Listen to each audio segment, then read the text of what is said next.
So well done on making it to the last challenge in section 6. In this lecture,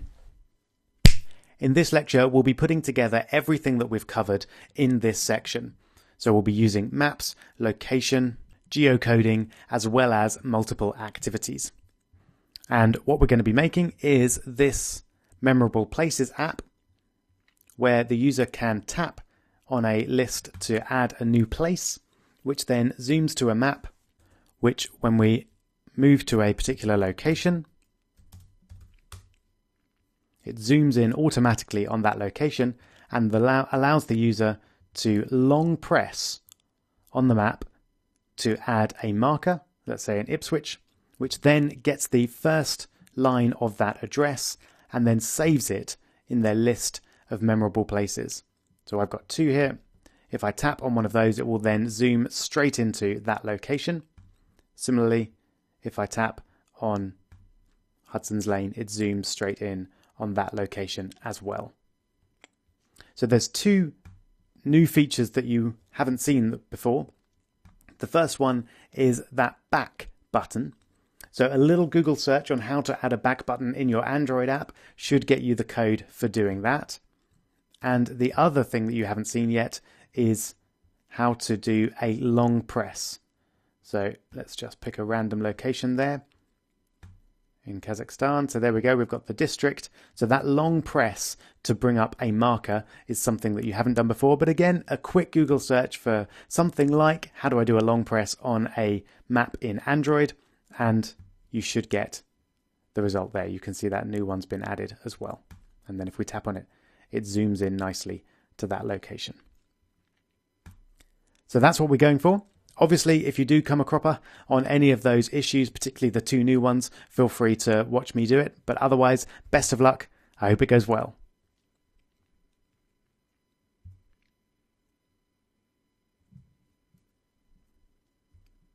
All right, here we go then.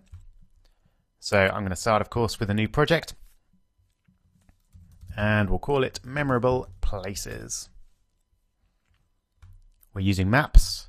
So to be safe, I'm going to stick with API 21. And now our Google Maps activity is actually going to be our second activity.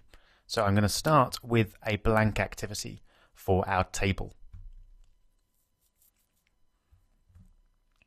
Here we go. All right, so let's start by adding our table, which is going to store the memorable places. So here we go, drag in our list view, just in the normal way. Fantastic. Then we'll set it up in the onCreate method. So this is going to be a list view, and as it's the only one, we're just going to keep it as list view. Cast it to list view and find it by its ID, resources.id.listView. Okay. Then we'll create our array list. So we'll make it final because we're going to use it in a separate class.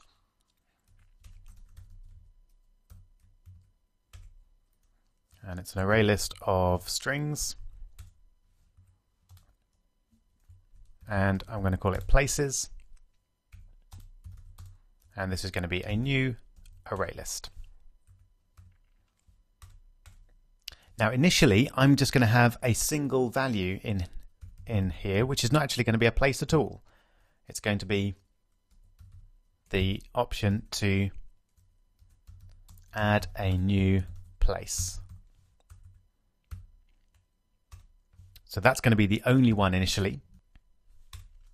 Then we'll create our array adapter, which of course we'll call array adapter, which is a new array adapter using this context and android.r.layout.simple.list item 1. And we're creating it from places. Then we'll set up our list view to use that adapter. Okay, I think just a quick run just to make sure everything's looking okay. So we want to use a new emulator with API 21 and Google Play. I'll actually shut down the old emulator so that we don't have two going at once. And there we go. There's our add a new place. Obviously, when we tap on it, it doesn't do anything yet, but that's fine. So now let's create our second activity, which remember we do using control click or right click on the Java folder and then new activity. This time though, we want to create a Google Maps activity. So it's actually in the Google folder rather than the activity list. So I'm going to change the title to Your Places, but everything else we can leave the same. Here we go. So now we get the familiar page that we need to go to get our developer key.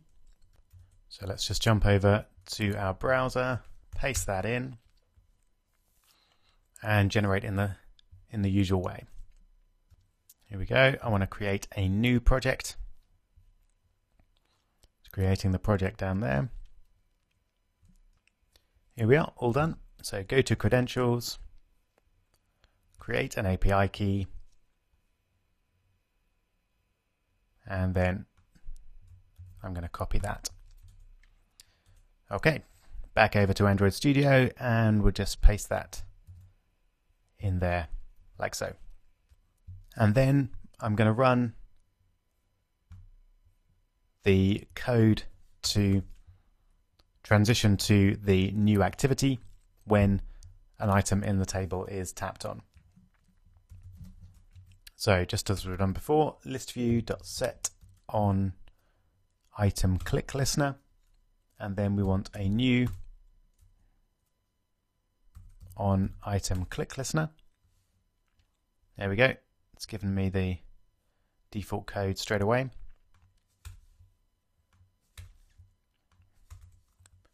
And then we'll create our intent I, which is a new intent. And we'll use the application context. And then this time it's maps activity that we want to jump to. So maps activity dot class.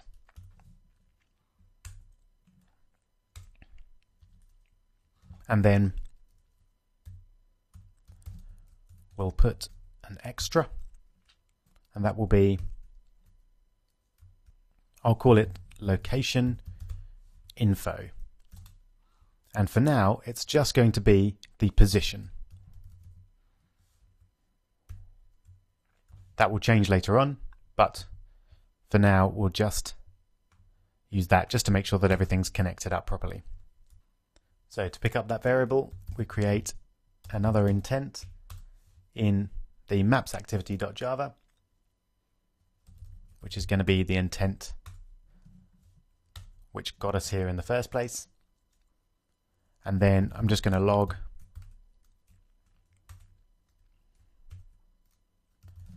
location info and I.get.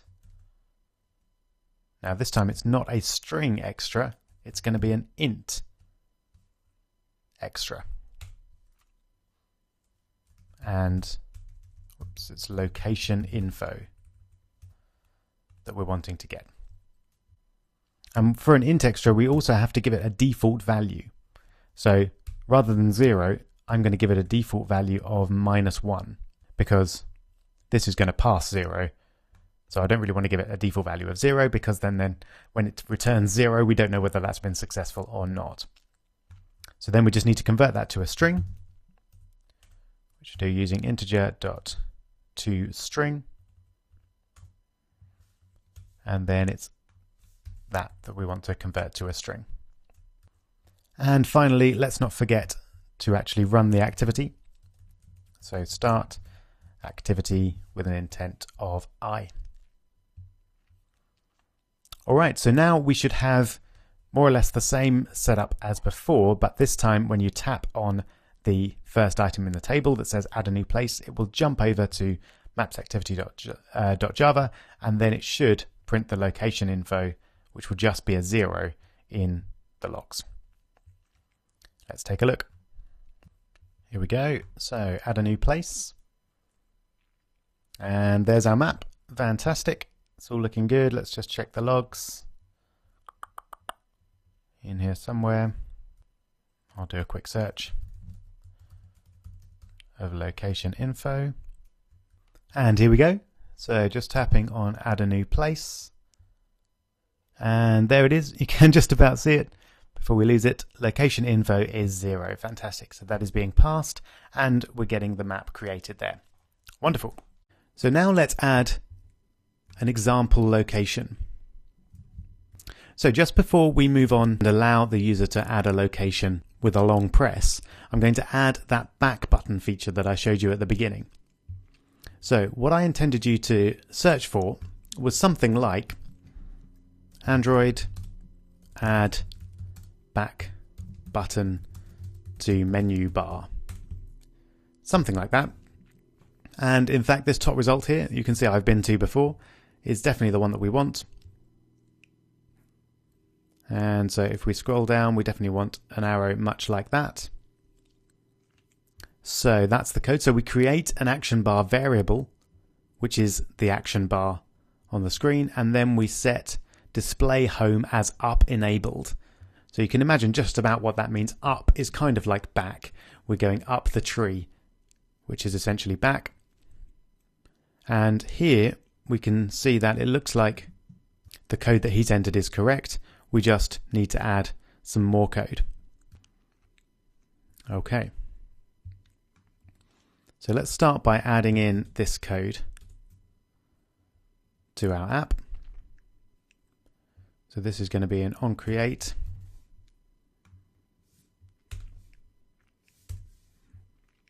So we now have the back button. Now what's going on here is that they are going to the parent activity. Now you may remember that option when we created the new activity to give it a parent, but we didn't do that. So one option would be to change that, and another option would be just to change this code to implement the change of activity, just like we do here with an intent. So either way is absolutely fine. Because we know how to do the intent way, I'll show you how to do the other way instead. And what we do is in the Android manifest, we find the data for our maps activity. So there's the main activity. And here's the maps one. So all we need to do is add Android parent activity name, and then we want main activity. There we go. So now we can use this code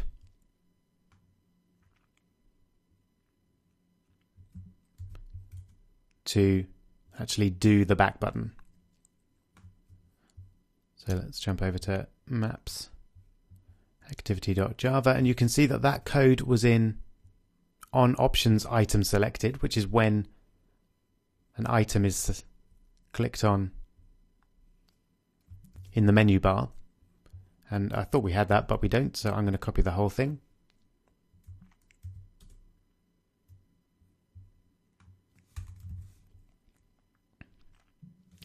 There we go. We'll just add that in.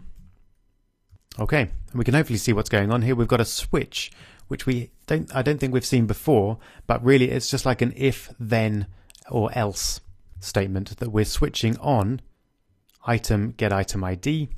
So this is looking at the item that was tapped on from the menu bar, and in the case that we tapped on that, then finish this process. So that will finish this activity, which by default will go to the parent activity, which is main activity.java.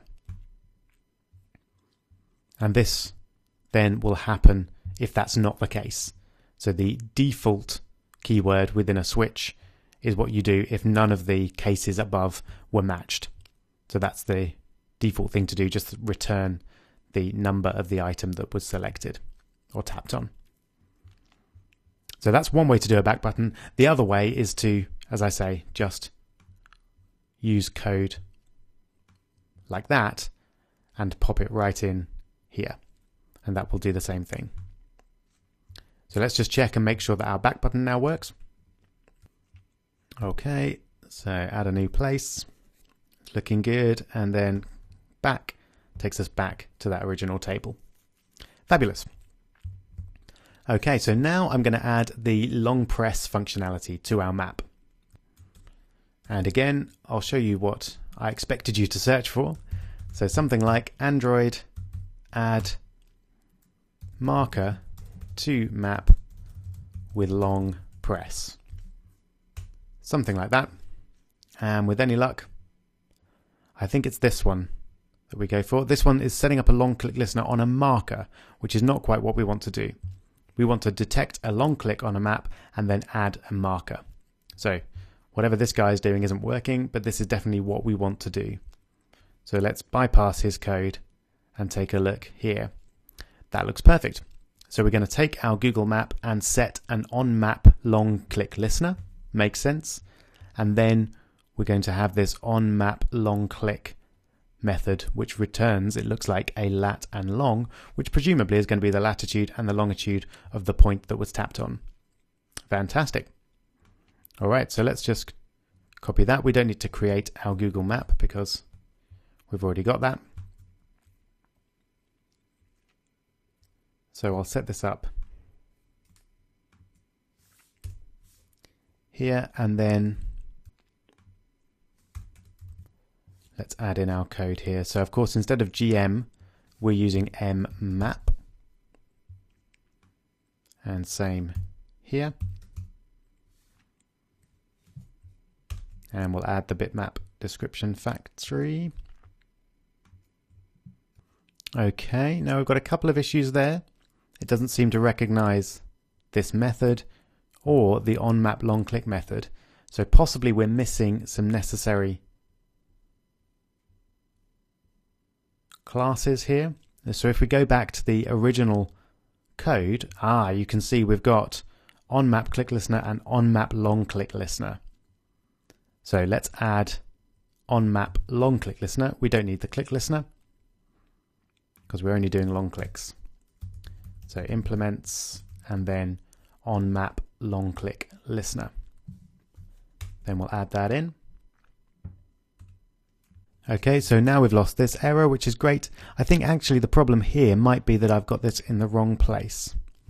So rather than define it up there, let's define it down in onCreate, or even after the map is set up.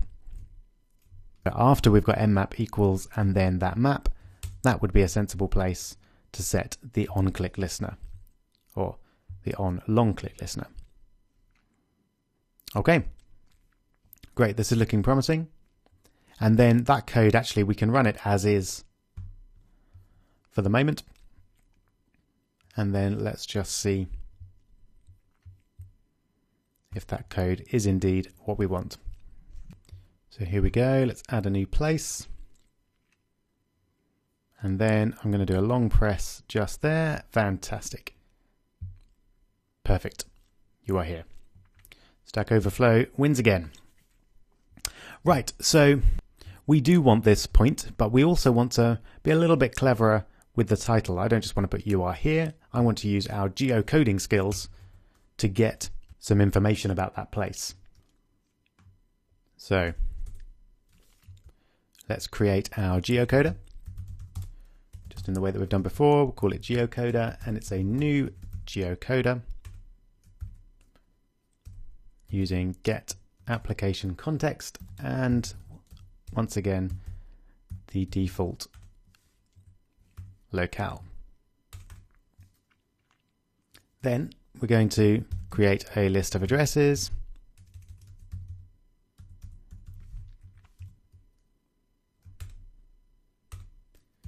Which we're going to call list addresses. And this is going to be geocoder get from location. And then the location we're going to get from this point variable, which is a lat lung. So we need to break it up into the latitude and the longitude. So we use point.latitude and point.longitude.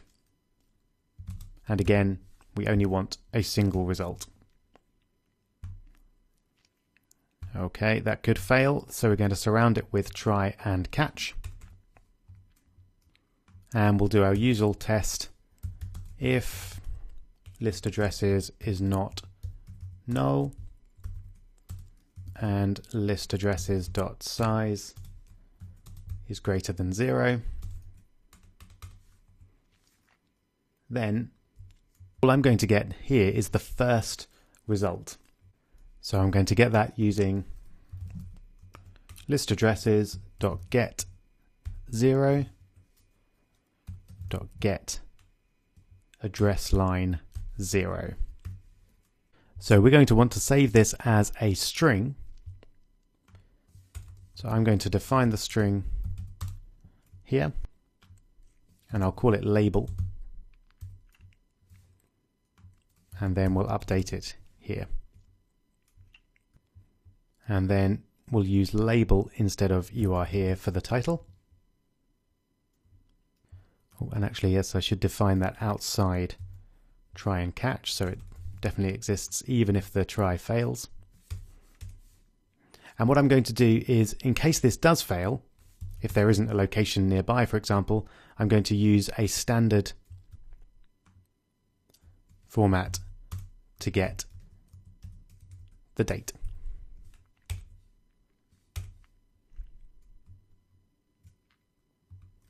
And then convert that to a string. So this just gets the current date and time, and then we're converting it to a string. Okay, so let's just take a look at that.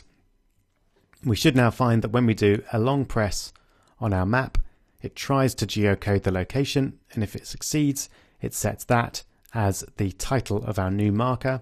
If it doesn't, then it sets the date as the time instead.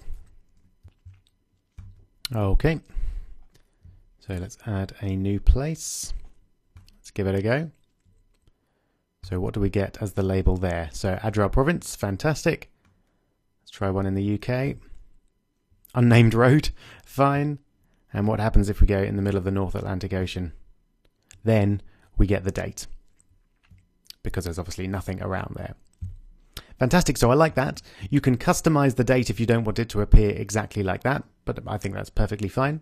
A quick Google on how to customize dates in Android will get you plenty of answers. Now, what we really want to do here, as well as adding the marker, is update the places array list from the original mainActivity.java class. Now, in order to do that, we need to be able to access it from both Java files, i.e. from the whole package. Now, we have mentioned this before, but we've never used it in this context. But what we use, the keyword we use for that is static. So instead of making it final, we're going to make it static, which means it will be accessible from anywhere in the package, so anywhere in our app, essentially. Now, we can't create a static variable inside onCreate. We need to do that outside of that. So we're going to create the static variable places just up there, and then we can just edit it there rather than creating it. So now that it's static, we can access it from over here. And for now, let's just add the label to it. And we do that using mainActivity dot and then the variable name. So there it is, places. And then we're going to add to it with label. And also, because we've updated the places array, we need to update the array adapter as well. So we need to make that a static variable so that we can access it from the other activity.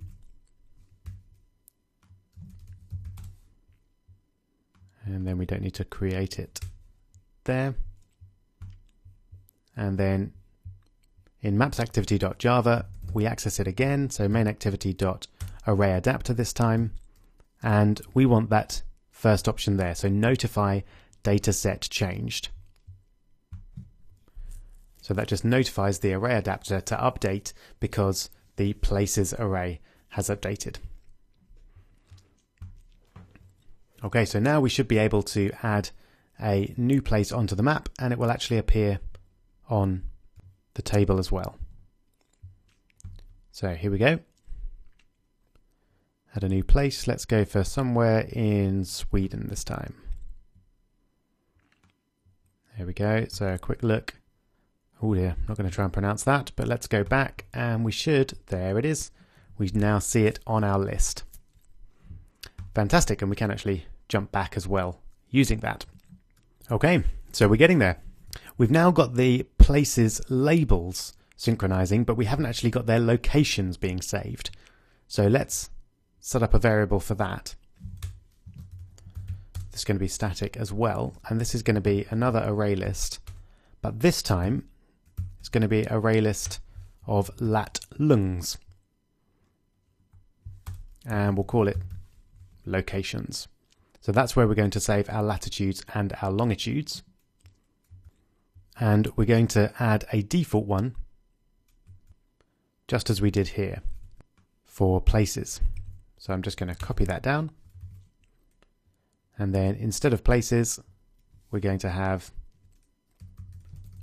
locations. So it's a new array list, and then we'll add, and this time we want a new lat lung. We're going to create that from a latitude and longitude. Let's just go for 0, 0 because that's the center of the map. Okay, and then we want to update this bit of code so that the location is saved as well. So as before, main activity dot locations dot add, and then we want to add this point variable, which is the location that the user long pressed on. All right, so we're nearly in a position now where the user can have a point long pressed on and then save it. Well, they already can save it, but they can't get it back yet. So that's what we now need to add. So let's set that up here. The important thing here is that we get this number. So I'm going to create a variable within this class, which is going to be an integer, and I'll call it just location. And I'm initially going to set it to be equal to -1. So -1 will be the symbol that we don't have a valid location. So here, instead of logging this number to the console, we're going to set location equal to it instead. Okay, so now that we've got our location, we can zoom our map to it. So we'll do this here in setup map, and we'll do it in the same way that we've done before. So mmap.animate camera, and then we're going to use camera update factory dot new lat lung zoom, and the lat lung zoom, the lat lung is going to be the locations variable. So we're going to get that from main activity dot locations dot get, and then location. Remember, location is the number that we're interested in, that the user has tapped on. And then let's try a zoom level of 10 and see how that looks. And then we can add our marker as well. So using main activity dot get dot locations dot get location to get the actual location, and then the title is going to be main activity dot places dot get location. There we go. Now we only want to do that if location is not equal to -1,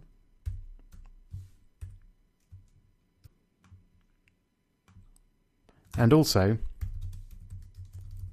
location is not equal to 0, because with both of those options, 0 means that they want to add a new point, and -1 means that there's some error getting that point. So either way, we don't want to update the zoom or add a marker. Alright, let's give it a try. So we should now be able to add markers and then go back to the list and have the map automatically zoom in and add a marker on the location that we've tapped on. Here we go. So we'll add a new place. Let's have somewhere in Brazil this time. So long press, state of Mato Grosso. Okay. So state of Mato Grosso. If I then tap on that, it should zoom into that and give it at a reasonable zoom level. And indeed, we should have a correct label on there as well. Fantastic. Let's just check. If we then go back and add a new place, we're then back to the full map again, and we're given an option to add a new place. Now this is where I would just want to add our final feature, which is rather than requiring the user to zoom in and out and find their particular place, it's likely that if they're going to add a place, it's where they are right now. So now we're just going to add the final feature, map in on their current location if they're not viewing an existing location. So that's going to be here. All right, so here we go. We'll start at the top. So we've already got implements on map long click listener. We also want to implement location listener. Then we'll import the methods that come with that. There we go. And then we'll set up the variables that we need. So location manager, location manager, and string provider. And then down in onCreate, let's set up the location manager. Cast it to not location listener, but location manager. Get system service, and then get the app context and location service. And sorry, that should be a small L.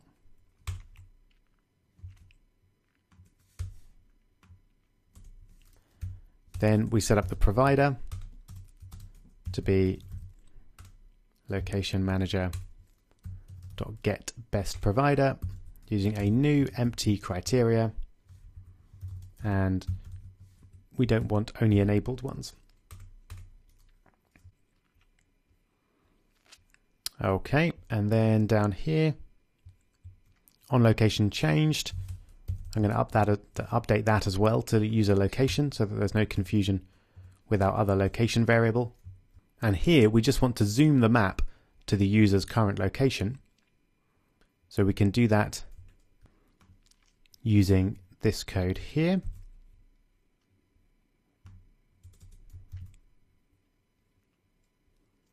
But instead of using that, we want to use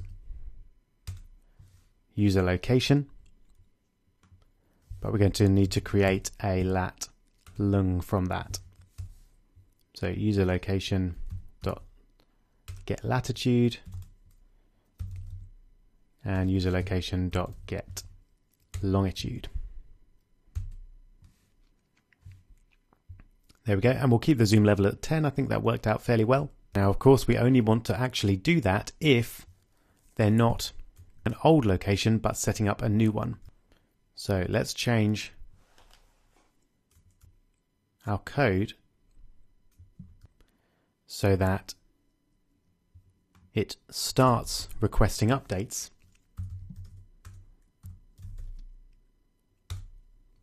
here. So provider 400 milliseconds, 1 meter, and this. And if that's not the case, we want to stop requesting updates. So location manager dot remove updates. This. And we're also going to stop updating the location when they click the back button, because we don't want to be updating the location unnecessarily. And then finally, we will, on resume, start collecting the location, but only if we need to. So I'm just going to copy that into on resume. So we actually want to do it now if one of those is true. So if location is equal to -1 or location is 0, then start requesting location updates. And finally, on pause, we want to stop requesting updates.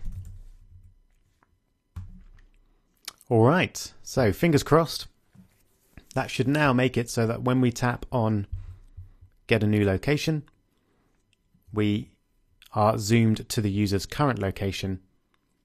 And in fact, it will follow them around as they move around as well, which is a nice feature. And it will enable them to add a new location as they move around. Here we go. So we'll add a new place.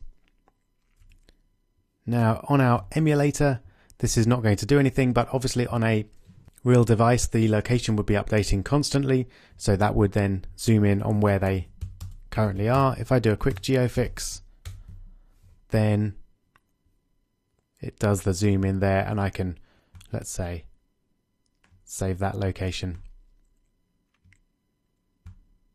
There we go, as Hudson's Lane, and then back, and there it is, Hudson's Lane. And if I tap on that, then it zooms into that particular location. Fantastic. Now there is one major weakness to our app that you may have noticed, and that is that the locations are only saved as long as the app is actually running. When we stop the app and load it up again, they're all gone. That means they're not particularly memorable as far as this app is concerned. So we need a way of storing that data permanently, and that is exactly what we're going to be looking at in the next section. So well done for getting to the end of section 6. As I say, in section 7, we'll be looking at permanent data storage and a lot of much more advanced Android techniques. See you there.